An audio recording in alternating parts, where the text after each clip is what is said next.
projet T-Power en réalité est une joint venture entre trois partenaires, Siemens Project Ventures, Tessenderlo Chemie et International Power.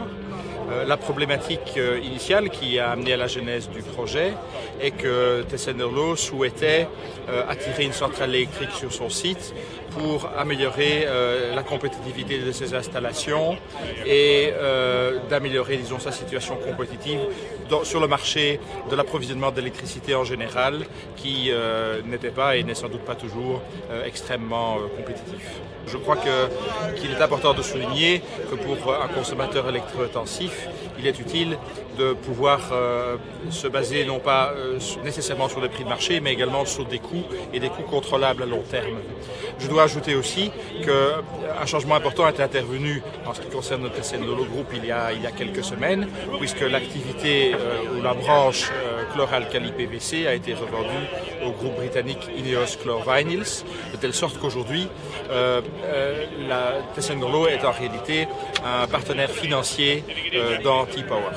C'est une participation financière qui est intéressante, qui sera d'ailleurs prochainement réduite puisque nous avons annoncé que le groupe Tessenderlo revendait 13% au groupe japonais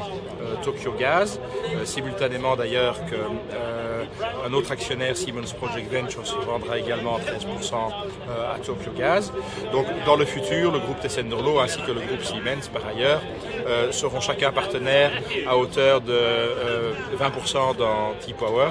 tandis que le groupe Tokyo Gas sera détenteur de 26% et le groupe japonais Itochu de 33%. On en tire certainement les fruits dans la mesure où évidemment aujourd'hui que l'usine est construite,